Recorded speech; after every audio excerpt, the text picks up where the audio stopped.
donde la razón se quiebra y el miedo se convierte en certeza. Ahí viven las historias que nadie se atreve a contar. Bienvenidos a la frontera secreta.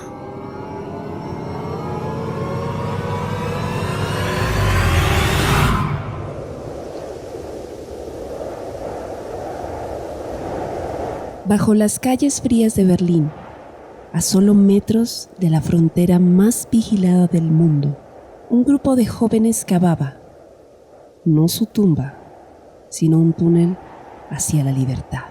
Esta es la historia del Túnel 57.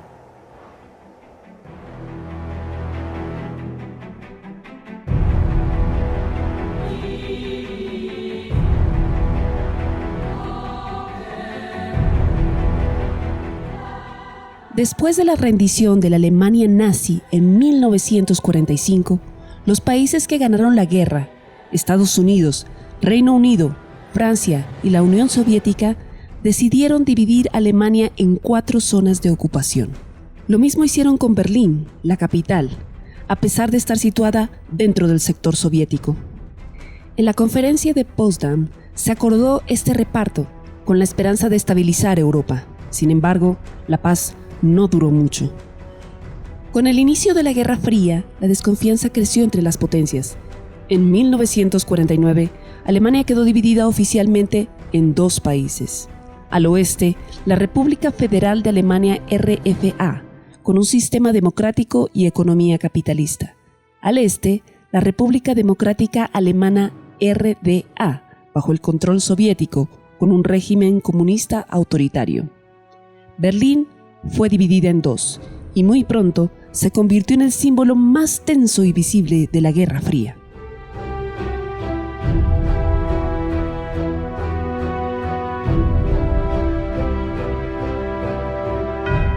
Durante los primeros años, más de 3 millones de alemanes del este huyeron hacia el oeste, donde encontraron más oportunidades, libertad y reunificación familiar. Esta fuga masiva puso en crisis al régimen comunista. Para detenerlo, el 13 de agosto de 1961, las autoridades del RDA construyeron un muro, el Muro de Berlín. Este muro no solo era de concreto, estaba protegido con torres de vigilancia, soldados armados, alambres de púas, minas terrestres y francotiradores. Separó calles, barrios, amigos y familias. Cientos de personas quedaron atrapadas del lado equivocado, incapaces de regresar a casa y abrazar a sus seres queridos. Intentar cruzar era considerado traición. Se disparaba sin advertencia y muchos pagaron con su vida. Se calcula que al menos 140 personas murieron tratando de escapar. Pero el muro de concreto no era lo único. Había otro muro, invisible, que generaba aún más miedo: la Stasi, la policía secreta del régimen comunista. La Stasi fue una de las agencias de espionaje más poderosas y aterradoras del siglo XX. Tenía más de 90.000 empleados y cerca de 180.000 informantes civiles.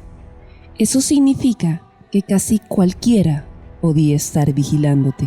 Un vecino, un colega, incluso un familiar. Controlaban cartas, llamadas, conversaciones y comportamientos. Un comentario sospechoso podía llevarte a prisión, hacer preguntas, dudar del sistema, o simplemente querer visitar a un ser querido del otro lado. Era suficiente para desaparecer. Vivir bajo la Stasi era vivir con miedo constante. Aún así, muchas personas arriesgaron todo por su libertad. Intentaron escapar nadando por ríos, escondiéndose en maletas, trepando muros, volando en globos aerostáticos o incluso conduciendo en vehículos modificados a través de los puntos de control. Pero uno de los métodos más arriesgados y audaces fueron los túneles. Se estima que se intentaron cavar más de 70 túneles bajo el muro de Berlín. Solo 19 tuvieron éxito. Los demás fueron descubiertos, colapsaron o quedaron inconclusos.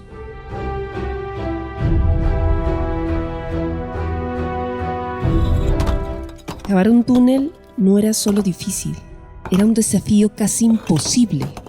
Tierra dura, humedad, herramientas rudimentarias, riesgo constante de derrumbe y el miedo permanente de ser detectados por la Stasi. Aún así, lo hicieron.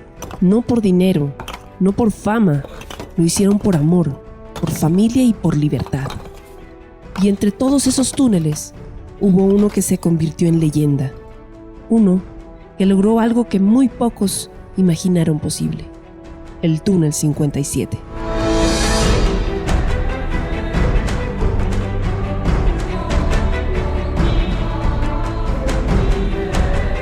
En medio de una ciudad partida en dos, donde cada palabra podía ser usada en tu contra, un grupo de jóvenes decidió que la libertad de sus seres queridos valía más que su propia seguridad.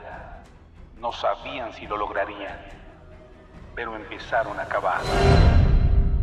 La idea nació de exiliados del este que ahora vivían en Berlín Occidental. Muchos de ellos eran estudiantes universitarios, jóvenes idealistas con energía, formación técnica y una motivación poderosa: rescatar a los familiares atrapados del otro lado del muro. Entre ellos estaba Wolfgang Fuchs, un estudiante de ingeniería que se convertiría en uno de los líderes del proyecto. Sabían que cavar un túnel no era juego de niños, por eso buscaron ayuda. Fue entonces cuando se unió Hasso Herschel, un ex soldado con experiencia en construcción subterránea y una motivación tan personal como urgente. Quería sacar a su hermana del este.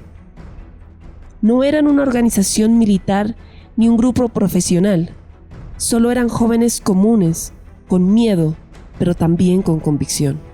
El equipo encontró un lugar perfecto para empezar a cavar: el sótano de una antigua panadería de Berlín Oeste, ubicada en la calle Bernabeustraße, a solo metros del muro.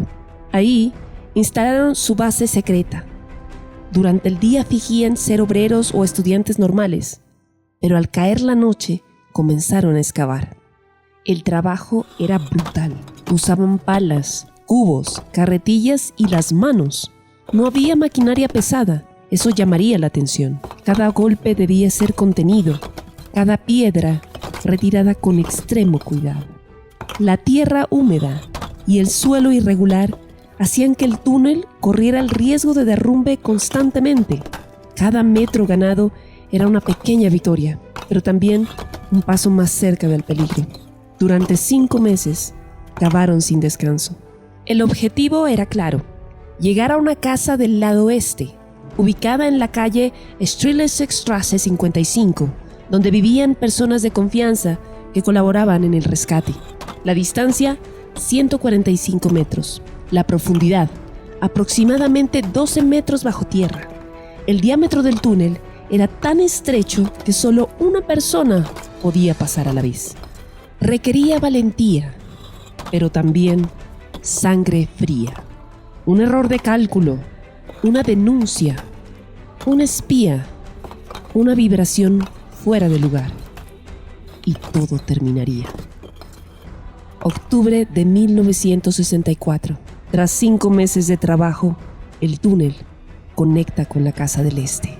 La noche del 3 de octubre de 1964, Berlín estaba en silencio. El tipo de silencio que precede a algo grande o a una tragedia. Una casa común del este, una trampilla en el suelo se abrió y el primer fugitivo se deslizó hacia la oscuridad del túnel. Una entrada escondida y una línea invisible hacia el oeste. El túnel conectaba el sótano de la panadería en Berlín Oeste con el patio trasero de una casa en la calle Strelitzer-Straße 55 en el este.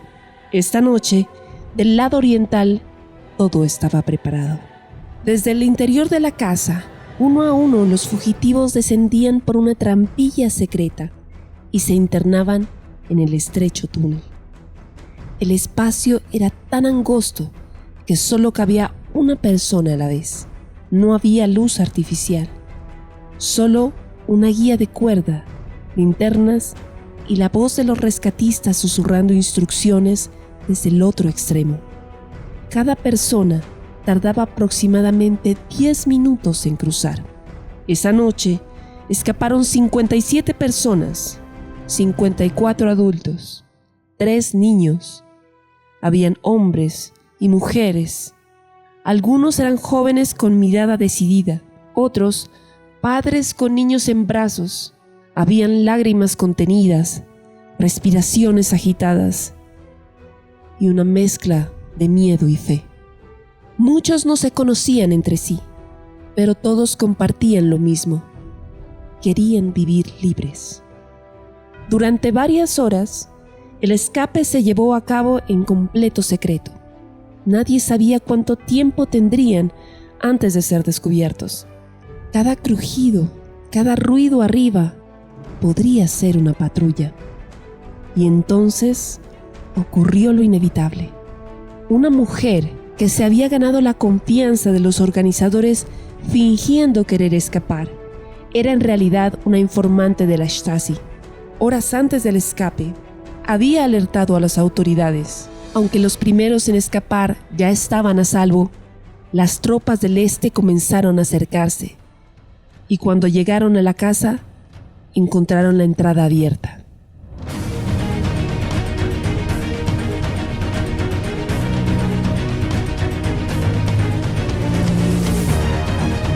En medio del caos se produjo un tiroteo.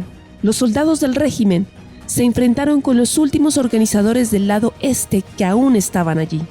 En la confusión, un guardia de la RDA de 21 años llamado Egon Schultz recibió un disparo mortal.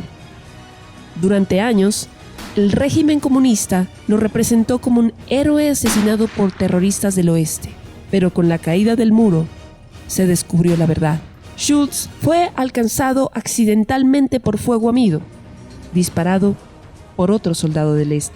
Horas después, la Stasi bloqueó la entrada y destruyó el túnel, pero era demasiado tarde. El escape ya había ocurrido. Las imágenes dieron la vuelta al mundo y el túnel 57 se convirtió en el símbolo de resistencia, ingenio y coraje. A veces, los actos más valientes no ocurren bajo la luz del sol, sino bajo la tierra, en silencio, lejos de las cámaras, lejos de la gloria. El túnel 57 no fue solo un agujero en el suelo, fue un acto de amor, de compromiso, de resistencia. Su nombre, Túnel 57, no es técnico.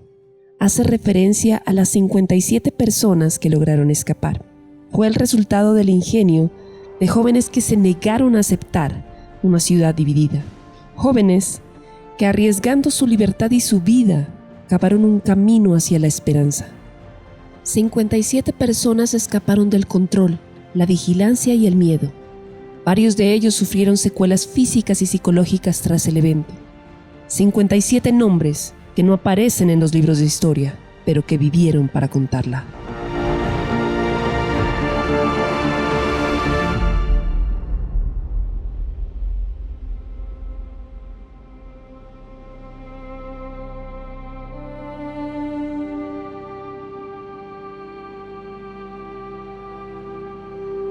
Tras el éxito del túnel 57, muchos intentaron repetir la hazaña. Algunos lo lograron, otros no. Pero en cada intento quedaba claro que el muro no era invencible, era solo concreto. La verdadera fuerza estaba del otro lado. En memoria de todos los que arriesgaron su vida por la libertad y de quienes aún siguen cavando en silencio.